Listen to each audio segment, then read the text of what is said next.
いやだからいい悪いで言ったら本当にものすごい悪だと思うんですけど、テロリストである山上被告。結局、その山上被告が安倍首相を暗殺したことによって、自民党政権が終わったっていうのを考えると、テロリストの山上被告の実行した結果までで考えると、日本の歴史に一人の人がやったというので起きた出来事で言うと、結構でかいんですよね。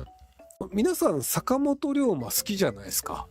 で、坂本龍馬が大政奉還というのをして、徳川家がもうその日本国というのの権力を天皇に返しますっていうのをやったんですよ。それで日本の仕組みというのが変わったんですけど、実際その安倍首相を暗殺することによって統一教会という問題が表に出て、統一教会の問題で良くないよねという自民党にケチがついて、そこでまあ裏金問題とかもあってで、結果として自民党の与党としての息の根を止めるとこまである種行ってしまったんですよね。民主党政権ができた時はまだ自民党は勢いはあったんですよ。民主党がもっと勢いがあったから民主党が上に立っただけで、民主党がダメだよねって言ったらじゃあ自民党っていうすり替えが可能だったんですけど、今回はちょっとね自民党の勢いがもう戻る要素がなさすぎて、なので野党としてだんだん自利品になっていく可能性あるんじゃないかなっていう。テロリストとしてやったことはすごい悪いことなんですけど、ただその一人の人間がやった行為による起きた出来事という点でいくと、なかなかでかいことをやったなという。麻生さんが旧来の自民党的な人事をやらないとか、萩生田さんを幹事長代行にしないとかであれば、まだ自民党は元に戻る可能性はあったと思うんですよ。でも残念ながら自民党はそれを選んだんですよね。自民党の党員も自民党の政治家の議員の人たちも。なのでそう考えると、もう自民党ってそこは変わらんよねっていう。自民党が変わらない変われないことを明確にしたっていうことが今回じゃないかな。表面上のトップの顔は高市さんっていう女性になって変わった感はあるんですけど、でも人事決めてんのは麻生さんだよね。要職には裏金問題だったりの本来微妙なポジションだった萩生田さんが幹事長代理になってるよね、統一教会の応援してた人だよねってなっちゃうと、やっぱり自民党変わってないじゃん、表向きの顔だけ女性になっただけでみたいなっていう風に思われてしまった。そう、回答的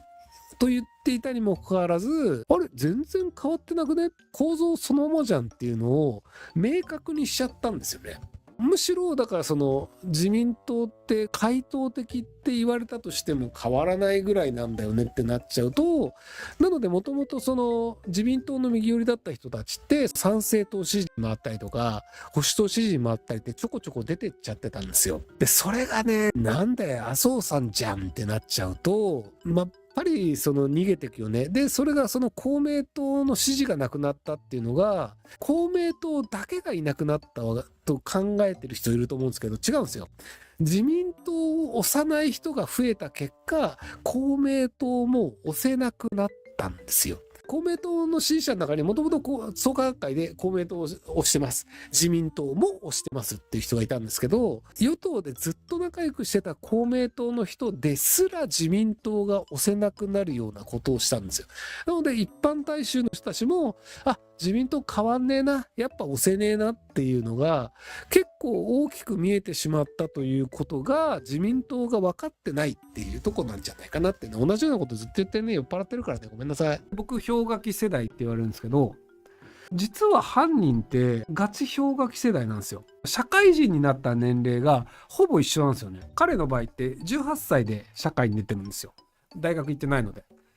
で僕大学1年浪人して大学行ってるので、5年差があって社会に出てるので、実は5歳差って言っても社会に出た年は一緒なんですよ。就職氷河期っていう状態で社会に出て、僕は優秀だったので別に何の問題もなく会社とか経営して楽しくダラダラ過ごしてたんですけど、僕と同じ世代の人たちって大学生でも就職できなかったりとか派遣になったりっていうガチ氷河期世代で、彼の場合は、多分就職できなかったんだと思うんですけど、海上自衛隊に入ったんですよね。3年任期の海上自衛隊に入って、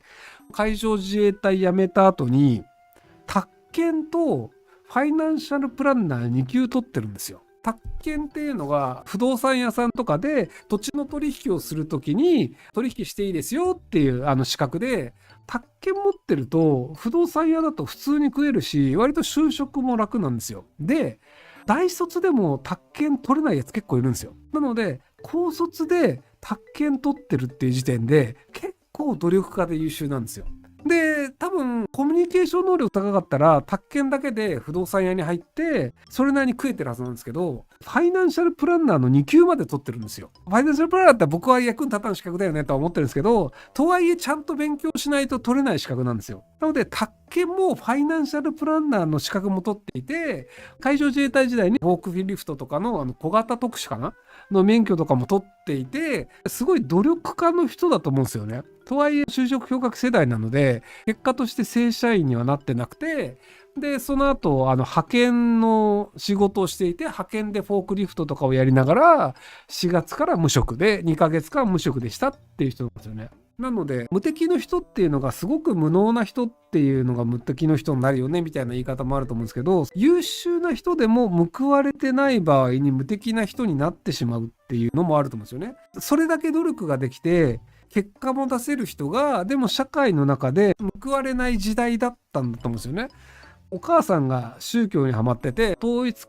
教会系の宗教団体にお母さんがハマっていって、で、そこで財産がほとんど取られてしまって、で、そこの生活を維持するために、息子さんである犯人もお金を出してたらしいんですよね。お母さんの生活費が出してたのか、借金を払ってたのか分かんないですけど、結果としてそれなりに優秀な人なんですけど、あんまりお金がない状態が続いていて、結婚もできない状態で41歳になって、で、晴れて無職になりましたっていう。で、それはやっぱり社会恨むんじゃねえのっていうふうに僕は思うんですよね。なので、彼が超ひどいやつだからこういうことになったっていうレベルでいくと、いや、宅建取れるやつが食えない国はおかしいだろうっていうふうに僕は思うんですけど、安倍元首相は統一教会と関係しているからダメだという人がいるのはなぜですか？僕も良くないと思ってますよ。統一教会のおかげで日本から韓国に対して2000億円ぐらい送金されてた時期があったんじゃないかな。で、それでその統一教会に対して送金し続けて家族が崩壊してしまいましたとか、いろいろやりたくもない仕事をやらされて、で、そのお金を統一教会に払うというのを家族で親がそう言うから仕方なくやってましたという子供たちもいたりするので、なのでそこに加担する行為だと思うんですよね。統一教会といううさんくさい宗教というのがもともとあって、で、それ潰した方がいいよねっていうのがあったんですけど、でもそこがなんか全国家庭なんとか連合に変わったんだっけっていうので、統一教会というのを名前を変えることによってうさんくさい宗教というのを分からなくした。で、それをやったのが安倍首相が政権をやった時の下村博文文科大臣の時に起きたんですよね。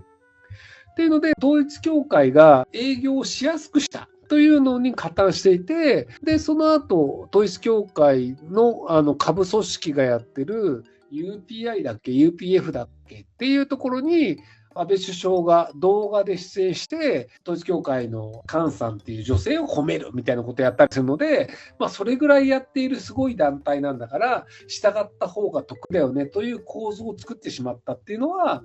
割と僕は安倍首相の罪悪ではあると思ってます。もちろん功もあるんですけど、功罪でいうと罪の部分だと思ってるので、なので僕はその安倍首相は功もあるんですけど罪もあるっていうポジションです。はい、なので安倍の戦は僕は失敗だと思ってます。はい、